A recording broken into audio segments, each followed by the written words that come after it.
Assalamualaikum warahmatullahi wabarakatuh. Hai hai hai, selamat datang di channel YouTube Mas Mugi. Tempat kita ngobrolin isu-isu pendidikan dengan gaya santai, tapi tetap kena di hati. Jadi, buat kalian yang suka duduk santai, tapi pengen otak kalian jalan, channel inilah tempatnya.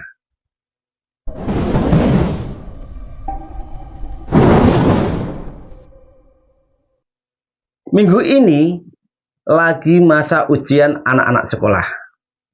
Nah, sekarang kita bakal ngomongin hal yang mungkin sering luput dari perhatian sekolah. Ujian praktik yang kadang dipaksakan untuk murid dengan kondisi khusus.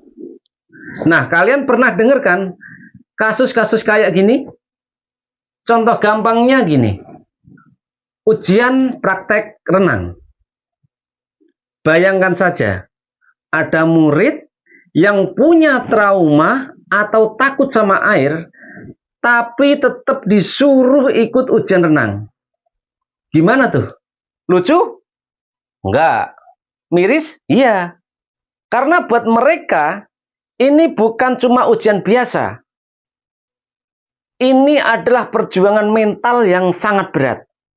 Padahal, sekarang kita udah masuk di era kurikulum merdeka. Jadi seharusnya sekolah juga lebih fleksibel dalam memberikan bentuk ujian. Oke, mari kita bahas sedikit lebih dalam. Kurikulum merdeka itu kan konsep dasarnya memberi ruang buat murid berkembang sesuai dengan potensi dan kebutuhan mereka. Artinya, nggak ada lagi tuh istilah satu ukuran untuk semua. Kalau ada murid yang punya rekam medis tertentu, misalnya fobia air, trauma fisik, atau bahkan kondisi kesehatan seperti asma misalkan. Apakah adil kalau mereka tetap dipaksa untuk ikut ujian praktik yang beresiko buat mereka? Jawabnya, nggak adil. Kenapa? Karena tujuan dari pendidikan bukan cuma nilai atau lulus ujian, tapi bagaimana kita bisa mengembangkan potensi terbaik setiap anak tanpa mencederai mental atau fisik mereka. Sekarang mari kita lihat solusi yang bisa diambil. Bukankah kita bisa memberi alternatif ujian? Misalnya presentasi teori tentang teknik renang, atau proyek video edukasi tentang keselamatan air. Bisa juga simulasi keselamatan tanpa harus masuk kolam renang. Yang penting esensi pembelajarannya tetap tersampaikan, tapi tanpa mengorbankan kondisi fisik atau mental murid tersebut. Sekolah juga perlu sadar bahwa memberikan bentuk ujian yang fleksibel bukan berarti mengurangi kualitas pendidikan. Justru sebaliknya, ini adalah cara menghargai keberagaman kebutuhan murid dan memperkuat karakter mereka sesuai dengan nilai-nilai profil pelajar Pancasila.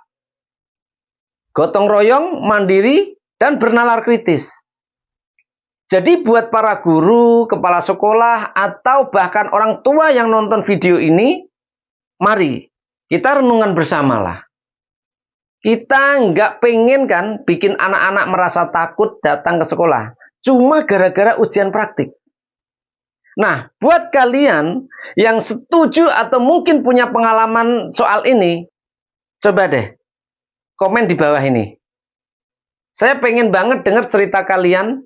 Mungkin dari sini kita bisa sama-sama belajar bagaimana cara bikin pendidikan kita lebih ramah dan inklusif.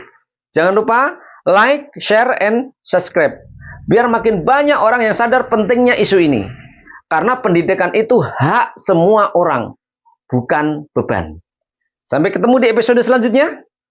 Saya Mas Mugi, pamit dulu. Ingat, berani berpikir beda, itu langkah awal menuju perubahan. tergerak, bergerak, menggerakkan. Wassalamualaikum warahmatullahi wabarakatuh.